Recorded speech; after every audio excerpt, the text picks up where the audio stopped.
Good afternoon, everybody. Welcome to How to Speak Maintenance, where we dive deep into the world of apartment maintenance to help identify opportunities and new tools as we demystify the world of facilities maintenance so that property managers and owners can better understand what our maintenance teams are going through. My name is Jason Fein. I'm the Vice President of Maintenance at Dominium. And with me today, as always, is Becca Ramati from the Texas Apartment Association Education Foundation. Welcome, Becca. Hey, Jason. Before we get started, did you want to talk about their website and becoming a member of TAA? Sure. Actually, we have a really new, exciting publication available for TAA members. If you're not a member and you're interested in becoming one, you can go to TAA's website at taa.org and look for your local apartment association, and that's how you join. But once you're a member of TAA, we have a new publication called Foundations and Futures. And it's basically a one-stop shop for all of the foundation's resources about recruiting for talent, retaining talent, and advancing talent. So check that out in the Resource Center at taa.org. Very cool. Thanks for sharing. It's new. All right. Oh, that's neat. I got to go check it out then. Yeah, go check it out.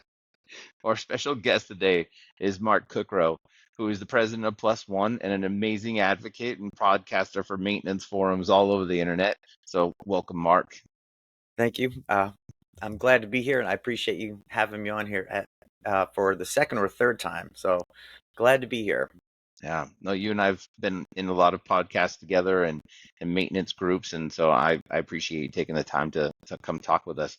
Before we get started, would you like to talk to the listeners about what you're working on and what sort of new adventures you're getting into?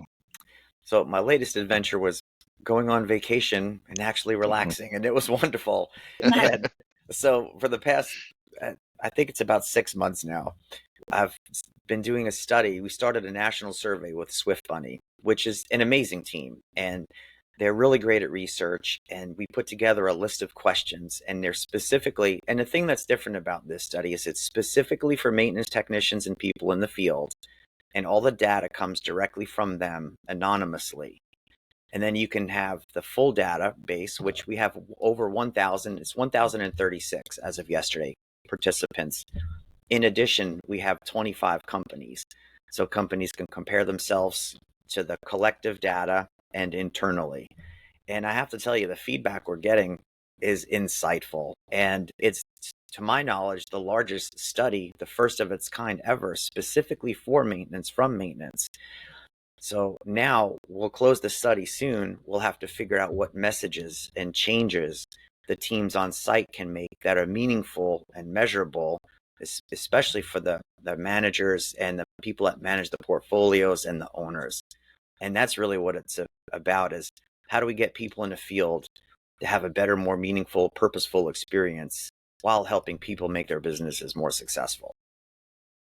Oh, that's great. I can't wait to see the data because that's going to be exactly what's going to help us figure out how to make changes in the industry. So thanks for sharing that. Absolutely. And please, if you have any data or facts throughout our conversation today that can help really paint the picture that you'd be willing to share, I'd love to hear it. So I have data. Yes. So and the one thing that stood out, and I just finished a seminar, a presentation for a company in Texas too. And one of the questions, and this comes up pretty often, is, okay, I understand what you're saying, but how can I financially quantify this? And so let me get the numbers here just to give you an idea. So let's say, for example, someone gets interrupted on site. Hey, could you, Mark, just stop what you're doing? I'm sorry, I don't mean to interrupt you, but, which means I really do mean to interrupt you, but I will preface it as if I'm sorry. And because if you didn't mean it, you wouldn't do it, right? So what I'd like to ask everyone on this that's watching this is for me to you, really, truly, sincerely, please minimize the amount of interruptions as much as possible.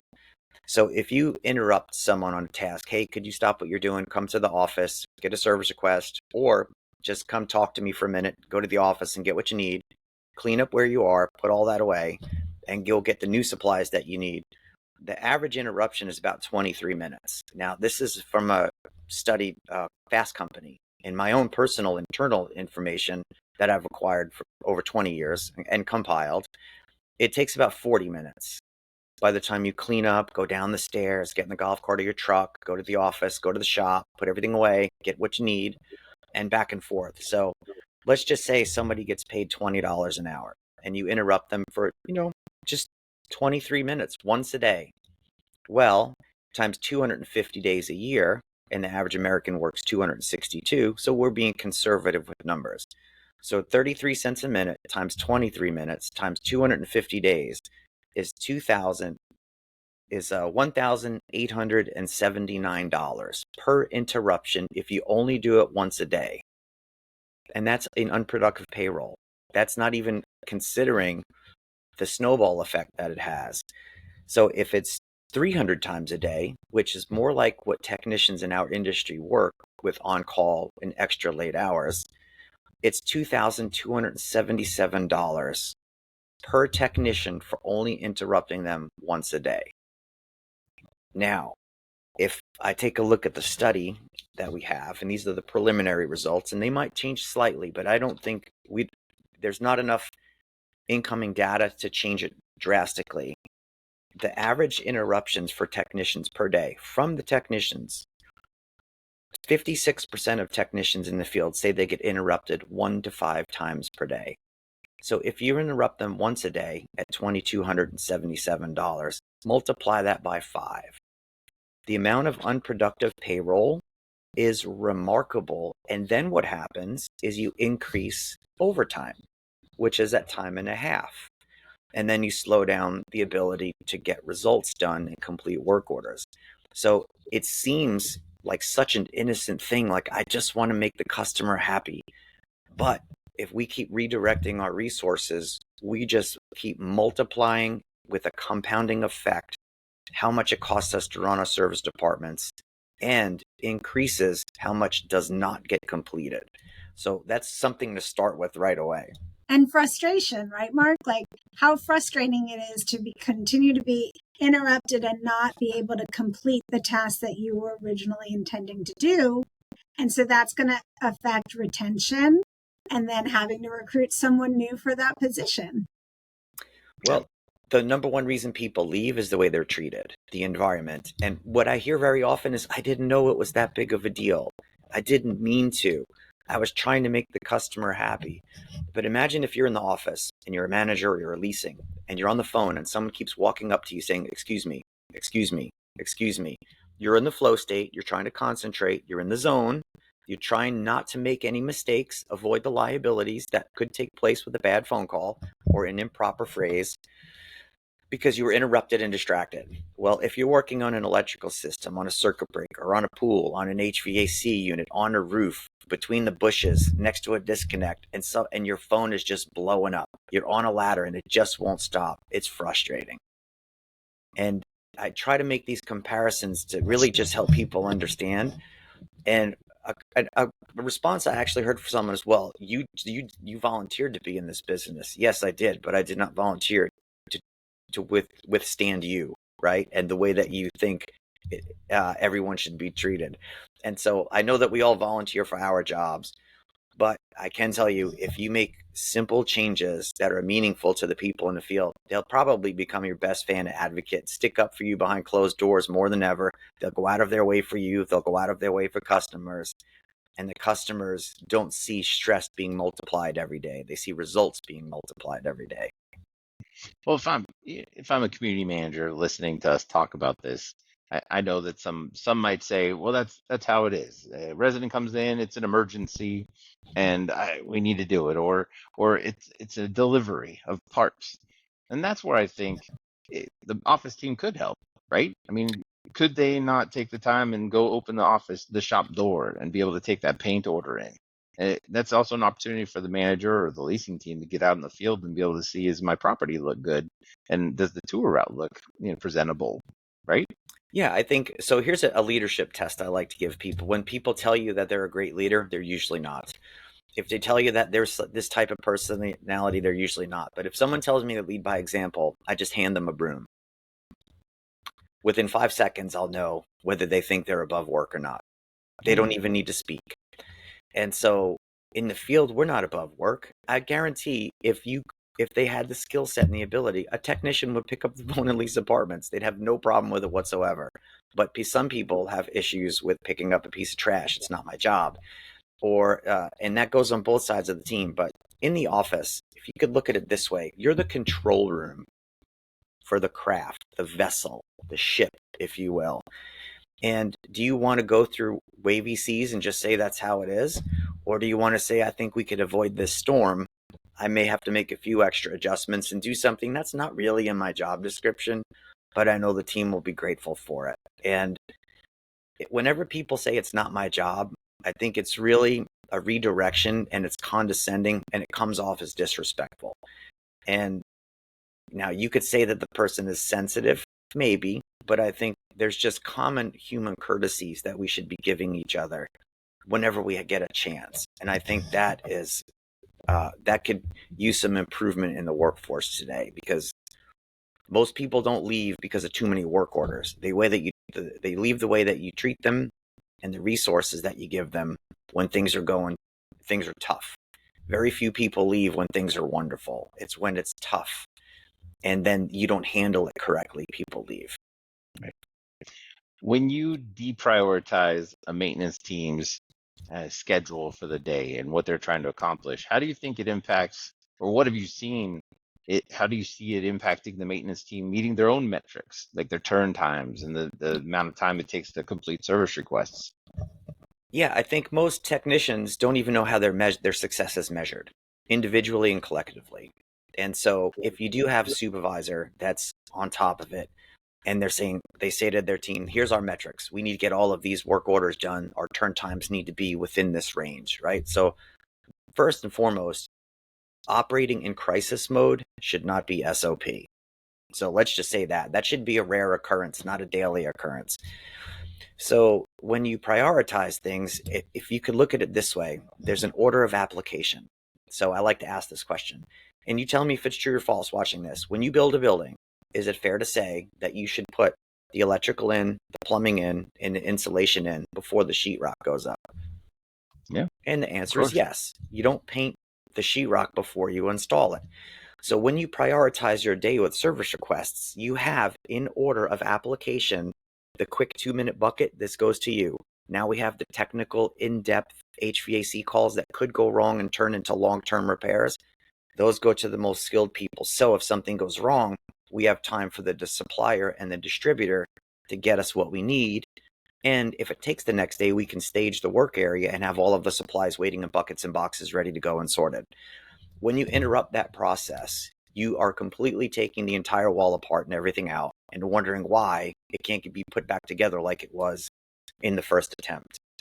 And so I think very often people just don't think of that, because if you've never run a service department, how could we expect you to know? And this is why communication is so important, and dialogue. And instead of getting defensive, please just let the person finish their sentences. Let them explain their points. If you don't have much time, say I don't have much time. The last thing you want is someone talking in circles. But very often, we have really skillful people at getting things done. And if you keep adding speed bumps into the process, the entire day is an obstacle course. It's not an occasional speed bump. And so if the managers could say to themselves, you know what, let's make their life as productive and easy to navigate as possible, I'm pretty sure that would be reciprocated. And that doesn't mean it won't happen. It's just a lot of what people go through could be prevented, countered, and eliminated completely if they put effort towards it. Agreed.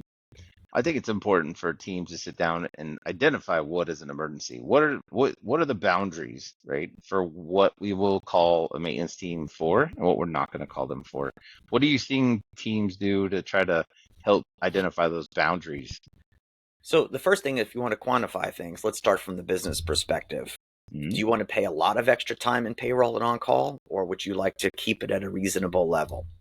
So and people say they have standards, but if you ask your team, tell me what the standards are and what the list of drop everything emergencies is, individually, without them talking to anyone else, you're probably going to get different ideas. So that's where the stories and the gray areas and examples can fill in a lot of the context and the situational judgment. So I would start with, this is an emergency. This is not. This is not an emergency is not designed for you to use as a scapegoat to fail to respond. What it is for is to provide some sense of judgment in the field so we can support you if you say this is and this isn't. So if it's 8 o'clock at night and the sun is starting to set, should you send a technician outside to work in a condensing unit when it's about to get dark out? The answer is absolutely not. That's how people lose their lives and get injured. But that doesn't mean you avoid knocking on the door and saying hello and seeing if it's the thermostat inside. Right. So when you can provide those types of contexts, it helps very often. And even just this year, if there have been technicians injured by entering a home and they didn't know someone was there and their roommate didn't tell them. And so we want to avoid those situations. So I hope that answers the question, but we need to be crystal clear. I mean, to the point where they should be able to recite it back to you and tell you some stories that you're probably going to laugh about. And that those conversations truly are everyone on the team and not just the maintenance team, or, so that everyone really understands what that emergency is or isn't, and not just different parts of who's employed on site there. Yeah, so if you look at it from a team, and I'll use my Brazilian Jiu-Jitsu coaching background with this as well as multifamily, but it goes team, teammate, me. If you change that order, you don't have a team. You have a group of individuals reporting to the same workplace. They're not working together at all. And so the minute that an individual goes ahead of everybody, it's over. And so we have to make sure that we understand that is first and foremost what's supposed to take place. And, you hear these phrases about the left wing and the right wing. Well, they're supposed to fly together. They're not supposed to make each other go in circles and crash. And so, but it's easy to think of things differently. And for example, I speak at conferences all over. I can't tell you how many teams are like, you go to this session, you go to that one, we'll divide the team. And then you already dispersed everybody. And then you are going to rely on proper note taking to bring all the context and experience back from a notebook. And it's not how it works. If you go together, you experience together. When you experience together, you overcome together and you grow together.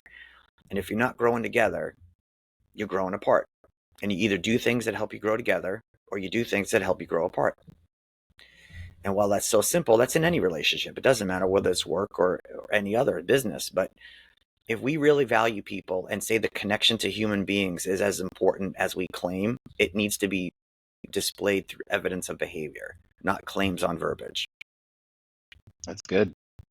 How important do you think it is to set schedules as well? I mean, we can all be a team and we can come to work and we can say this is an emergency, this isn't an emergency. But if there's no guideline saying, hey, from 8 to 9, we're cleaning up the grounds, and so that's our grounds cleaning up time. We don't really deviate from that, right? And from 9 till noon, this is what we're doing. Like, how important is that in the maintenance world to you? It's a component that's very important. So if you wanted to look at it like blocks in a pyramid, it's a keystone block. So for example, and Jason, I know you know this because you've been in the field for many times. Basically on Fridays, not too much happens between like 3:30 and 5. But at 5 to 5, the emergencies and I forgot start pouring in.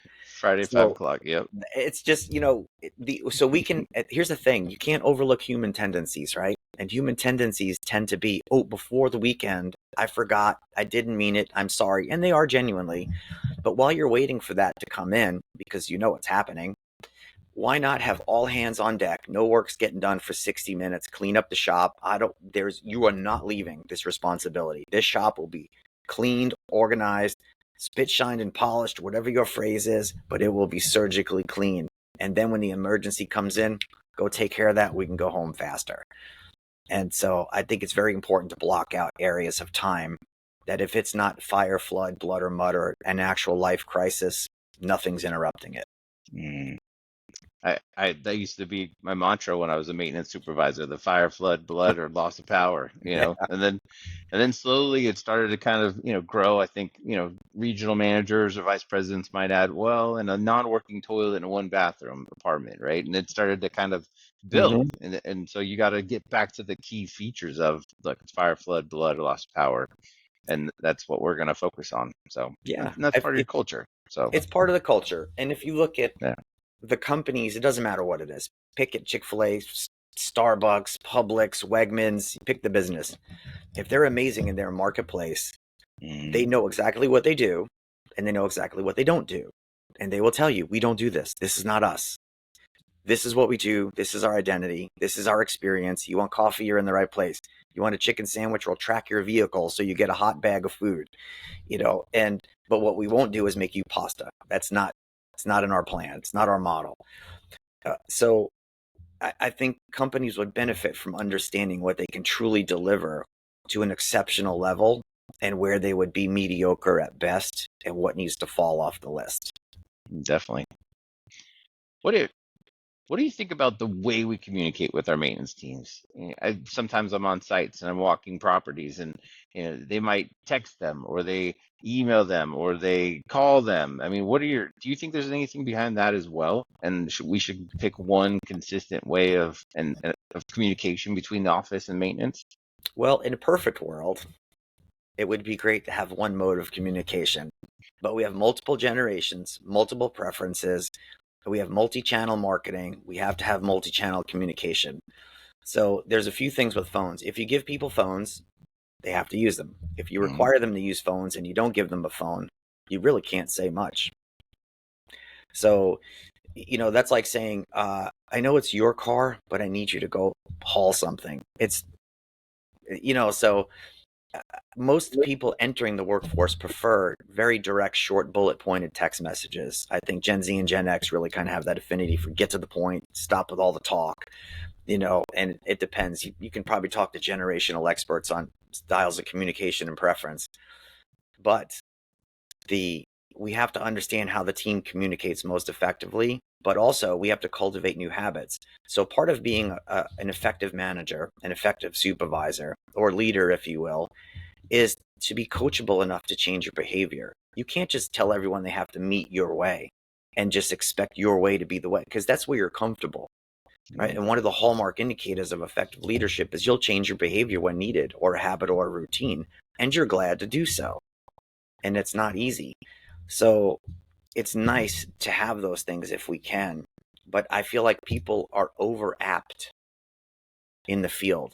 There's an app for everything, and they spend more time on these apps. In and out, doesn't work, does work, compatibility. There's a storm. We now have no communication whatsoever for 6 hours, and the property freaks out. So I just ask, how many apps does a technician have on their phone that's work related? And it's astonishing. And so there's not one platform that does it all yet. No, I like to ask that question because I think that you're right. There's multiple different ways of communicating, and there's different tools. It's just making sure that we're, as a team, as a group, we're consistent, and that we're setting the boundaries as well, right? Making sure that if if a resident comes in and says they have an issue in their apartment, we're not writing it on a post-it note and leaving it on the desk. Or, every ticket needs to go in the system. We're a ticketed, industry, and we need to make sure that we're tracking our productivity and our commitments to the residents. So I always like to make sure that we're making sure we're not calling and communicating and texting and emailing and WebExing. And because I don't know about you guys, but I have 15 different ways, like you said, people are reaching out to me, and sometimes you have to have time to sit down and try to regroup it all and bring it back to one platform. The learning curve on 15 different applications is a year. I mean, it takes a long time. I'm sorry, Becca. I was just going to say, and we're probably not training properly on those programs or those apps and giving people time to really learn them. Yeah. So I made a statement on social media, and I'll make it here again too for anyone that's listening. When it comes to training, so if you look at all the associations across the world that you can find that recommend training, or they're experts in training areas or proficiencies, they say you need at least 1 to 2 weeks of training specifically designed for your job to improve. And then where you stop losing skill is somewhere between 40 and 60 hours. And this is just very general, but if you look at the studies, it'll show when it comes to multifamily, let me just say this: certifications are not training. All they do is transfer liability from an organization to an individual, just like a license. Yeah, you have one. It doesn't mean you can drive, but now you can get pulled over, you can get a ticket, you can get a fine, you can get points, and you can have a higher insurance policy. And hopefully you don't hurt anybody. So if you take the certifications out, the average person in multifamily gets 11 hours of training per year. Per year. It should be at least 55 to 100, closer to 100. And so if we keep giving people technology and expecting them to just learn on the go, it slows down the learning curve. Very much like if you've driven your whole life and you get a brand new car and you get in the car, even though you've driven for 30 years, you get in and you're like, where is everything? I don't know where anything is. And then you keep finding new features for as long as you own the vehicle. And so we need to do a better job of training. And the other thing is you got to stop canceling training on people last minute. And when it comes to training, I hear this all the time. It makes me crazy. Please don't do this if you have the ability. You've ever said this? Please don't say it anymore.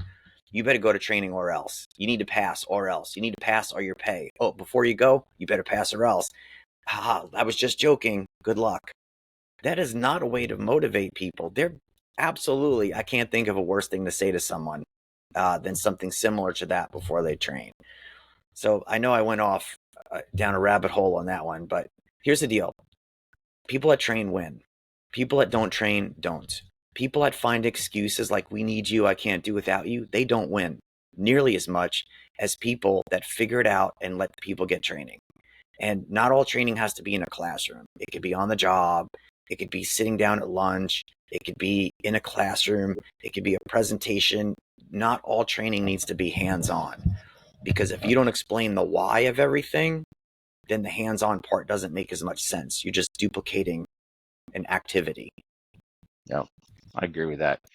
You before the call started, you were bringing up some other great stats about how we can support our maintenance teams with tools. Do you mind talking about some of those? Because we have a couple more minutes left, so that'd be Yeah. great to hear So those stats. here's a basic one I hear a lot is, oh my goodness, we're swamped with AC calls. Mark, oh my goodness. And then after we get most of those charged, we didn't fix them. We just charged them because we're busy. We get condensation leaks, and then we have remediation and water extractions.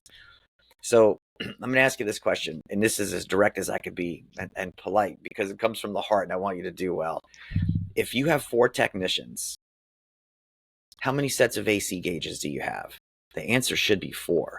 Mm-hmm. If you don't have one set of everything per technician, you managing or owning the property, I don't know who it falls on exactly, but you're the problem. You're the root cause of it. You're the multiplier of what's wrong. So if half of your workforce has the tools they need and half doesn't, well, then you're falling short in providing them resources. How could you expect realistic results? So then what happens is people do the best they can and they share everything. And just imagine having 2 leasing agents and there's only one phone in the office. It doesn't even make sense, but people do that and they don't mean it. And then the excuse I hear is, well, it's expensive. You know what's really expensive? Half your workforce having the tools. So get people all at one set of gauges per person, one multimeter per person. And multimeters, cordless drills, AC gauges, and a few other hand tools are the most requested tools for people in the service department. And I'd like to make a request. One of my clients has done this and they have received amazing results. Every new hire that comes on gets a whole tool belt. It's got their company logo on it. It has all the tools most technicians would need to do turns. And if you stay 4 months, it's all yours. And then at 6 months, you get a meter. At 12 months, you get another meter. And then if you're there for 2 years, they give you a whole new set of cordless drills and cordless tools. And for a few $100s, you could pretty much guarantee a longer stay for people. And if you lose a few sets here and there, so what? You kept most of the people. And it pays dividends for as long as they own those tools and stay. That's great. Thank you for sharing that. It's got to support our maintenance teams, and they have to feel that they're appreciated, and to be able to give them a tool bag or give them something to say, hey, welcome to the team, and if you stay with us, we'll continue to invest in you. That's impressive. So yeah, I just was at the session I did. It was interesting. This company, they have great leadership. I mean, they're amazing. And the technicians came up and like, this is the first company I worked for. He just started. And he said, this is the first company that I've worked for that actually involves us in what's going on. And I can't tell you how much it means to me. And I feel like they actually are proving to me that they care. And then he said, I didn't realize how mistreated I was until I worked here. And looking back, I can't believe I did it. Wow, that's great. More of that, please. Yes. More of that. That's what we want. Yeah. So we're trying to spread, by jumping on podcasts and meeting with people like you, Mark, and trying to spread the word. So I really appreciate your time today. It was a great conversation. I think that it's important that our office teams know that deprioritizing and moving their maintenance employees around because the resident is in the office and saying that their non-emergency is an emergency, that can just move your team and cause a lot of friction and chaos. Like you were saying, it's not an emergency. We can put this a ticket in and wait. So, and giving them the right tools and training, we can be able to make sure that they're armed with the knowledge to be able to make that fix and make it right the first time. Nothing can stop a team worse than having callbacks on a bunch of tickets. So, especially when they can be avoided. And let me just sort of end with this. Just go ask everyone on your team, one at a time, what can I do immediately to help you be more successful in your role here? Just ask that question of every person and then do it. And you'll get some amazing answers. That's awesome. Well, thanks again, Mark, and thanks, Becca, for putting this on. And if anybody is listening and they're wondering where they can be able to listen to older episodes, or anywhere you can be able to download podcasts on Apple and Android platforms. So all the channels, and all on of YouTube them, and LinkedIn, all the places. and TAA. Yes, that's right, TAA and TAEF. Yep. So thank you, everyone. Thank you, Mark. Amazing as always. Thanks, Mark. Jason. And we'll be back in August. Take good care. Thank you for having me. Thanks.